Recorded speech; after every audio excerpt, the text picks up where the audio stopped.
Somewhere in the Egyptian desert, a sealed clay jar sat buried for 16 centuries. Inside it, 52 texts the church desperately wanted destroyed.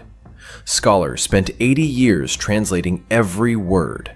Then, an AI read the same pages and found something no human had ever noticed. A hidden message. A structure beneath the scripture.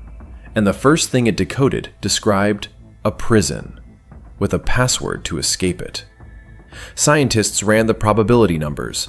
The result came back statistically impossible to be accidental. So the question isn't whether this code exists. The question is who built it, and what were they trying to say? In 1945, a farmer near the cliffs of Jabal al-Tarif in Upper Egypt cracked open a red clay jar and pulled out 13 leather-bound books that would quietly detonate inside the world of religious history. These were the Nag Hammadi codices, 52 texts buried around the 4th century, hidden from an Orthodox church that had declared them heresy. For 80 years, scholars treated them as theology. Passionate, strange, sometimes brilliant theology, but theology nonetheless. Then, artificial intelligence looked at the same texts and didn't see a belief system at all. It saw architecture, a hidden operating system running beneath the surface of the sacred words. And if that reading is correct, then everything historians thought they understood about early Christianity has been wrong from the very beginning. Here is what we know for certain. On a December morning in 1945, a man named Muhammad al-Saman was digging for fertilizer near the base of the Jabal al-Tarif cliffs in Upper Egypt when his mattock struck something hard. He pulled a large red clay jar from the earth. It was sealed. He hesitated. Local legend warned that jars like this sometimes held jinn, spirits that could curse the man who freed them. He broke it open anyway. What spilled out wasn't a curse. It was 13 leather-bound papyrus codices, wrapped in protective leather covers, remarkably preserved after more than 15 centuries underground. Al-Saman had no idea what he was holding. Neither did most of the world. Not yet. The books passed through black market dealers, were partially burned as fuel by Al-Saman's mother, and eventually found their way into the hands of Egyptian authorities and international scholars. It took decades to fully assemble and assess them. James M. Robinson of Claremont Graduate University ultimately led the landmark translation effort that brought these texts to Western academic audiences, publishing the complete Nag Hammadi library in English in 1977. Robinson's work was monumental, meticulous, and it established the foundation that every subsequent scholar would build on. 52 texts, 13 codices, and a silence of roughly 1,600 years, enforced not by accident, but by institutional power. The Orthodox Church had spent centuries consolidating its authority by deciding which writings were sacred and which were dangerous. These were dangerous. Texts like the Gospel of Philip, the Apocryphon of John, and the Trimorphic Protonoia described a version of early Christianity so different from the canonical story that their suppression wasn't just theological housekeeping, it was a rewriting of origins. Scholars who studied them in the 20th century began to understand that the Christianity that survived into the modern world was one version, selected, edited, and enforced, while these 52 texts represented roads deliberately closed off. The Gospel of Thomas alone contains 114 sayings attributed to Jesus.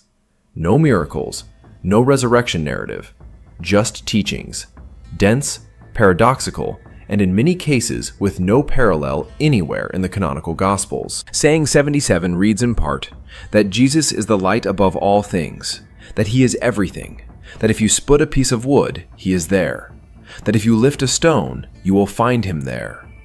It reads less like doctrine and more like instruction, like a map. That detail matters, because it's exactly what the AI would later latch onto. Robinson and his colleagues translated the words faithfully. They debated the theology rigorously. They placed the texts in historical context with remarkable precision. But translation, by its nature, operates on the surface of language. It moves meaning from one tongue to another. What it doesn't automatically do is look for hidden structural patterns running beneath the meaning. It doesn't ask whether the arrangement of phrases, the repetition of specific numerical sequences, or the architectural logic connecting one text to another might itself be a message, separate from and layered underneath the theological content. That is exactly the question nobody thought to ask for 80 years. Because when scholars looked at the Nag Hammadi texts, they saw what the texts appeared to be: a collection of Gnostic scriptures, mystical and fragmented and spiritually rich. They were not wrong to see that, but they may have been looking at the frame and missing the painting hidden behind it. The AI didn't make that mistake. It wasn't trained to see theology, it was trained to see code. And when it ran its analysis across the full corpus of the Nag Hammadi library, all 52 texts, treated not as religious documents, but as raw, structured data, it found something that stopped the researchers cold. A pattern, consistent, recursive, and embedded so precisely across documents written by different authors in different centuries that the probability of it occurring by chance was, according to the team's own statistical modeling, essentially zero. The scholars had translated every word, but they had missed the structure entirely. And the structure, it turns out, was the whole point. Here is the specific claim that changed everything. In 2020, Google launched a tool called Fabricius, a machine learning system designed to decode Egyptian hieroglyphs at scale. Not one glyph at a time, not one inscription on one wall. At scale. Thousands of symbols processed, cross-referenced, and pattern-matched faster than any human teen could manage in a lifetime of work. The academic world called it a breakthrough, and it was. But it was also a proof of concept for something far more significant. Because once you prove that a machine can read ancient symbolic language better than a trained human eye, the next question becomes obvious. What else can it read? In 2022, a neural network called Ithaca was applied to damaged ancient Greek inscriptions, texts so fragmented that historians had spent decades arguing over what they originally said. Ithaca didn't just fill in the gaps, it tripled historian accuracy. Where trained scholars working alone reached roughly 22% accuracy on disputed passages, historians working alongside Ithaca hit 72%. The machine wasn't replacing human judgment, it was amplifying it, extending it into territory human perception alone simply couldn't reach. That result mattered, because it meant AI wasn't just good at reading clean, well-preserved texts. It was good at reading broken ones, incomplete ones, texts written in layers with meaning buried beneath meaning.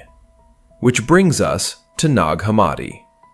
A team of researchers made a decision that sounds almost obvious in hindsight, but at the time was genuinely radical. They fed the Gnostic texts, the Gospel of Thomas, the Gospel of Philip, the Apocryphon of John, the Tripartite Tractate, and more than 40 other documents from the Nag Hammadi library into AI language models. Not as sacred scripture, not as theological doctrine, not as religious artifacts to be treated with reverence and interpreted through the lens of faith. They fed them as raw data. No assumptions about meaning, no interpretive framework, no predetermined categories. Just text, just structure, just pattern. And the AI flagged something immediately. Recursive patterns, nonlinear structures, sequences of language that looped back on themselves in ways that organic religious writing simply doesn't do. When humans write theology, when they write myth, when they write spiritual narrative, the structure tends to flow. It builds, it resolves. Even complex sacred texts follow recognizable arcs of meaning. The Gnostic texts didn't behave that way, not consistently, not in the sections the AI kept returning to. The machine wasn't reading theology.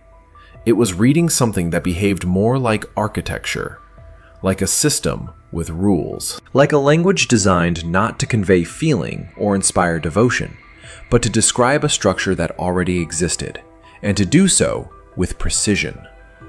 Scholars had spent 2,000 years asking what these texts meant. The AI asked a different question entirely. It asked what they were doing. And the answer to that question was something none of the original translators had considered. What the AI found wasn't a collection of spiritual beliefs. It was a blueprint. And the blueprint, it would turn out, had a very specific destination in mind. Here is the specific claim that the AI identified first. In a text called The First Apocalypse of James, one of the Nag Hammadi documents, written in Coptic, sealed in that jar for 16 centuries, there is a detailed sequence describing what happens to a soul after death. Not in metaphor, not in parable, in procedure. The soul, according to this text, does not simply pass into another realm. It encounters gatekeepers, archons, cosmic checkpoint agents stationed at specific thresholds between layers of reality. And to pass each checkpoint, the soul must speak. It must produce the correct verbal response, a specific phrase, a specific sequence, a password. This is not a minor detail buried in a footnote. It is the structural center of the text. The entire passage is organized around the transmission of these passwords, what to say, when to say it, and to whom. When researchers fed this passage to AI language models trained on procedural and computational text, the system's response was immediate and unambiguous. It flagged the sequences as procedural scripts, not as metaphor, not as symbolic spiritual narrative, as step-by-step operational protocols. The kind of structured, conditional language you find in technical documentation, not in religious poetry. A corroborating analysis published in the Journal of AI General Studies went further. Researchers used cipher mapping techniques originally developed to analyze coded communications between tribal nations and Rome, diplomatic and strategic documents deliberately obscured to prevent interception. When those same analytical tools were applied to the password sequences in the First Apocalypse of James, the structural similarities were striking. The text wasn't written the way people write when they're describing a vision or expressing a belief. It was written the way people write when they're transmitting instructions that must survive intact, be memorized precisely, and be executed correctly under pressure. Think about what that means for a moment. These weren't people writing down what they hoped might happen after death. The structure of the language suggests something far more deliberate, far more specific. The passwords aren't poetic flourishes. They're functional. They're designed to work. A second corroborating detail comes from cross-text analysis. The password structure in the First Apocalypse of James doesn't appear in isolation. Similar checkpoint and response sequences appear in the Apocryphon of John, in the Gospel of the Egyptians, and in several other Nag Hammadi texts attributed to entirely different authors writing at entirely different times.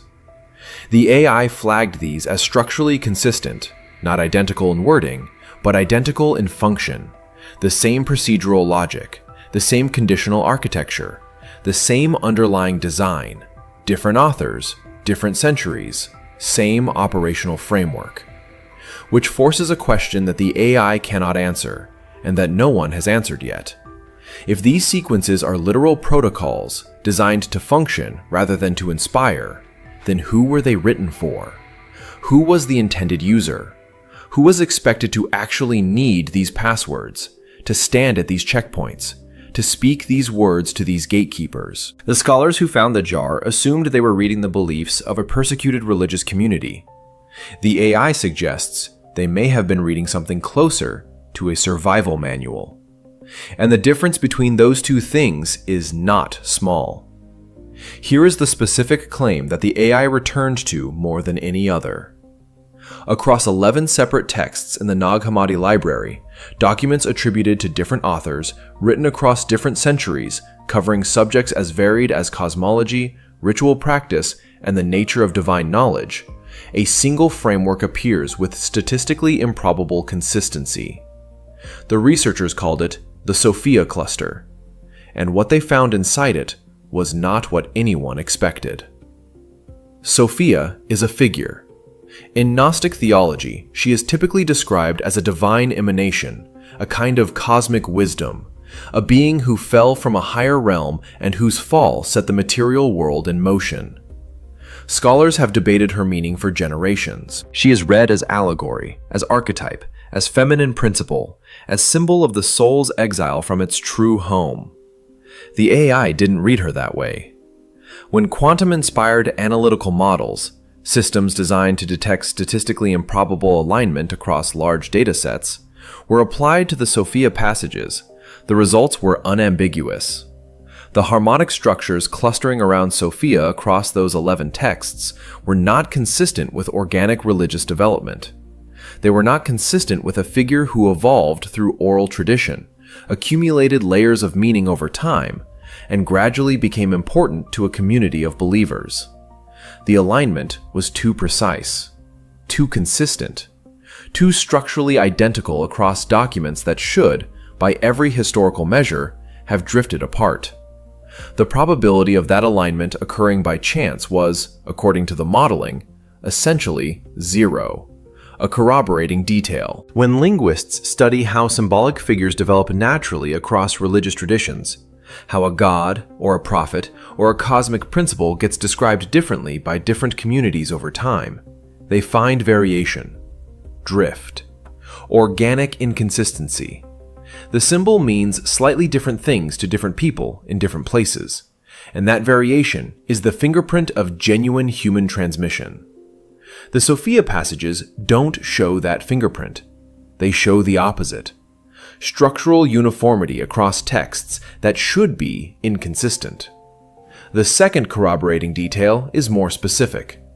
The Sophia framework, when mapped by the AI, doesn't behave like a religious symbol.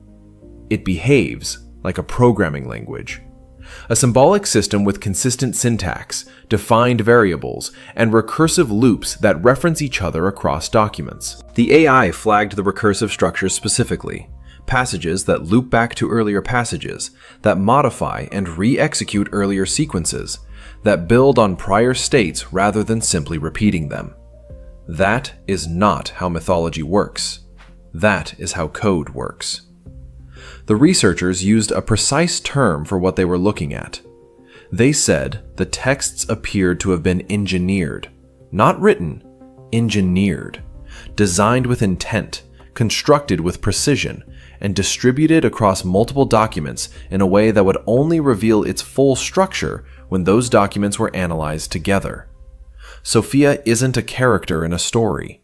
She is, if the AI analysis holds, the central architecture of an entire symbolic operating system, one that was deliberately embedded across dozens of texts, hidden in plain sight inside what everyone assumed was ancient religion.